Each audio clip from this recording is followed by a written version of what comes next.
Yun, no? View.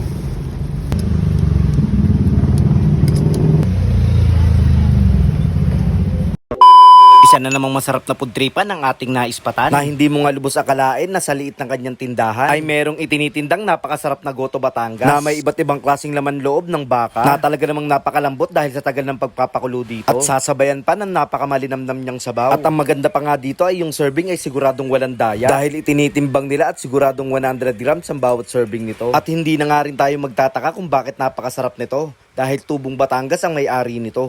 Good day mga kuy, so another food trip na naman tayo. So ngayon nandito tayo sa may Phase 1 Pinagsama mga kuy. So ito yung way ng papuntang PCDA C5.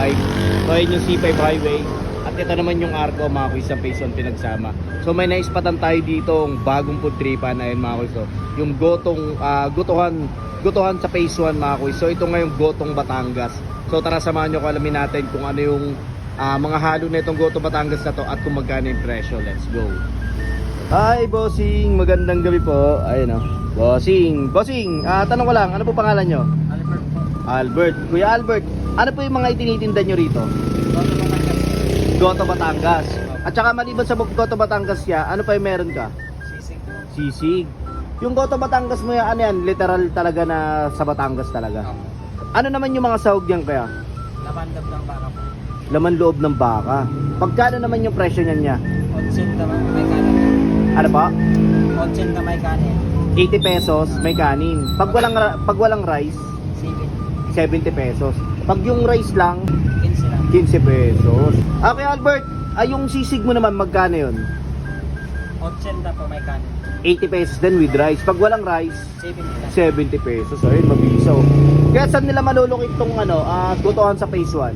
Dito po sa Black to. Black 2. Pinagsama po. Black 2 pinagsama. Black 2 lot 19. Yun o. Sige, kaya anong oras naman po kayo nag-open rito? Alas 3 ng hapon po. Alas 3 ng hapon hanggang Hanggang madaling araw lang. alas 3 din. 3 p.m. to 3 a.m. Yun o. Sige kuya, pa-order ako ng gotong Batangas mo with rice. Okay, sige, thank you ya. Okay mga kuys, ito na nga yung in-order natin dito sa gotohan sa Phase 1 mga kuys. Ito nga yung kanilang Goto Batangas na sa halagang 80 pesos with rice. Ayan. So with rice na siya.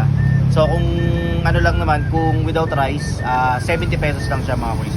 At 15 pesos naman yung kanin nila. Ayun, napakamabisa yan. Yan. So yan mga kuys, iba't ibang klaseng laman loob ng baka yan. Ayan, dami oh. Panalo, di ba? Pang tapat sa pares. Ayan. Dami. So tara, tikman natin. Tikman man natin yung sabaw. Sarap. Saktong-sakto pag may hangover ka man. Sarap, sabaw pa lang, panalo na. Grabe, mabisa. So tikman natin, may rice. Ayan o. Laman loob o. Ayan, laman loob mga kuys. Ito. Tapos patis. Patis with sili. Masarap dyan o. Patis. Ay, dami. Ayan.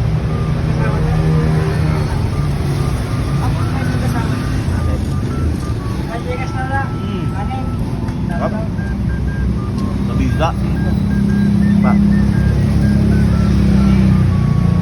Okay. Napakasarap na ito. Hindi mo na kailangan dumayo ng Batangas para makatiim ng goto Batangas mo. Sarap. Lalo na pag may hangover ka o kaya pampulutan. Grabe ito. Yung sabaw niya napakamabisa. Grabe. Sarap.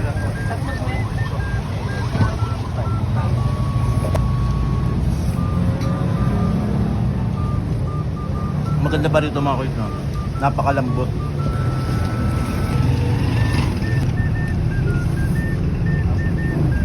Sarap.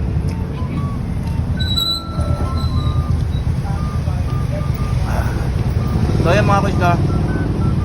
Sa mga naghanap ng mga ganitong food trip, napakamura, sobrang budget meal.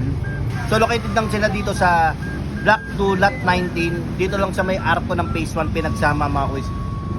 pagliko nyo sa may highway, service road ng C5. Yung Arco, pagliko nyo, nasa kaliwa lang sila. So open sila dito ng 3 p.m. hanggang 3 a.m. mga kuys. Kaya pag hinihintay nyo, dayuin nyo na. So napaka-solid na itong food trip na ito, mga sabi ko, sobrang mura, quality pa.